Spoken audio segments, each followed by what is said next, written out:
Communiqué de presse.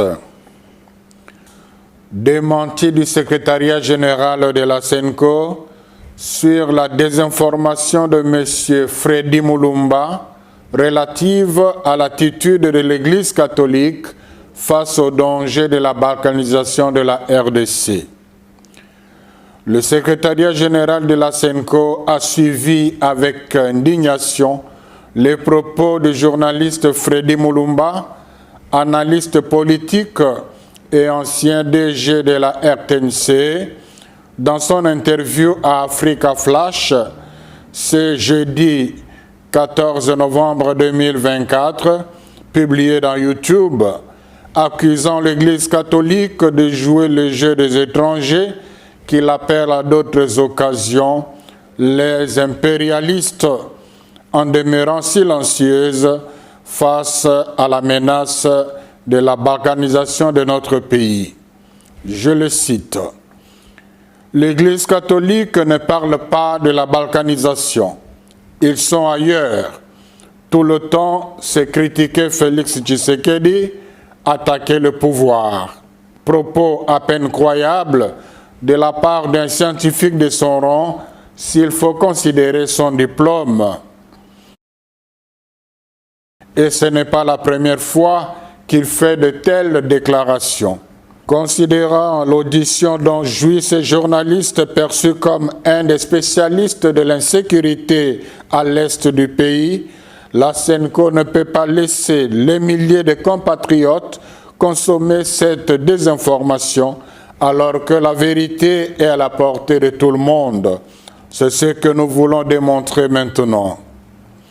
Comment reprocher à l'Église catholique de ne pas dénoncer le danger de la balkanisation alors qu'il n'y a pas une Église qui a fait autant qu'elle au niveau national et international pour dénoncer cela? Les preuves sont nombreuses. Nous nous limiterons aux faits les plus significatifs. Tenez, tout Congolais qui a plus de 25 ans ayant une bonne mémoire se souviendra que le 1er août 2012, la SENCO a organisé une marche contre la balkanisation de notre pays. Dans toutes les provinces, beaucoup de compatriotes non catholiques nous ont rejoints dans cette manifestation. Le 19 septembre 2012, en pleine guerre opposant le FARDC et le M23, une délégation de 5 évêques de la SENCO, accompagnée du premier secrétaire général adjoint, a fait le déplacement de Rutshuru, quartier général de la rébellion, avec un message fort de la SENCO, lu dans l'église devant le chef rebelle, M. Sultani Makenga, sous les applaudissements continuels de la population. Message dénonçant les velléités de la balkanisation et invitant les rebelles au dialogue avec le pouvoir. Le 23 juillet 2019, le président sortant de la SENCO, son Excellence Monseigneur Marcel Outembi, accompagné du secrétaire général de la SENCO, a rencontré le président ougandais, M. Yoweri Museveni, en présence du président de la conférence épiscopale ougandaise, entre autres pour l'interpeller sur la présence et les exactions des ADF NALU dans notre pays. Le 11 août 2022, à l'issue d'une visite à l'est de notre pays, le cardinal Fridolin Ambongo a lancé un appel pressant à la conscience nationale face à la tentative de la balkanisation de notre pays en ces termes. Le risque de la balkanisation que nous avons dénoncé devient de plus en plus une réalité. Beaucoup d'autres évêques, dont Monseigneur Uringi, évêque de Bunia, cité dans l'interview susmentionnée, ont souvent aussi dénoncé le danger de la balkanisation dans leur diocèse. Malheureusement, en citant ces derniers, M. Freddy Mulumba fait croire que c'est un cas isolé qui n'est pas suivi par l'Église catholique. Le 9 novembre 2022, les évêques membres de la SENCO ont sorti un message pathétique intitulé « L'heure est grave, le pays est en danger », dans lequel ils dénonçaient, entre autres, l'indifférence de la communauté internationale par rapport aux velléités du Rwanda, cité explicitement comme agresseur, ce qui, selon les évêques, frise une complicité de cette communauté.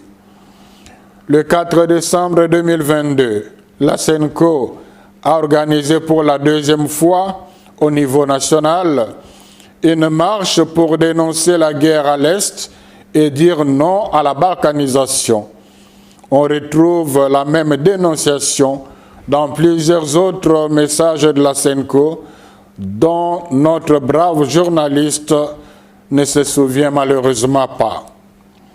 Dans plusieurs messages de la SENCO, les évêques ont conseillé aux gouvernants l'organisation des concertations nationales dans l'unique but de renforcer la cohésion sociale et de créer une forte dynamique nationale au-delà des sensibilités politiques pour faire face ensemble aux défis sécuritaires, appel qui n'a jamais été entendu.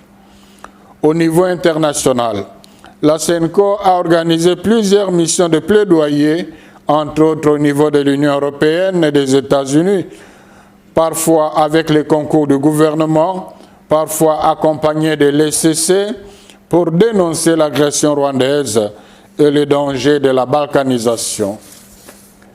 Le secrétariat général de la SENCO espère qu'avec ces informations vérifiables, M. Freddy Mulumba et tous ceux qui penseraient comme lui, s'ils sont de bonne foi, reconnaîtront qu'ils se sont trompés dans leur jugement.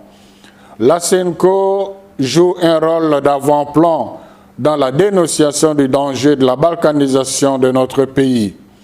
Aussi, ce n'est pas juste d'attribuer à la SENCO la vocation d'attaquer le pouvoir, oubliant tout ce que l'Église catholique fait pour améliorer les conditions de vie des Congolais et sa contribution à l'édification de la paix.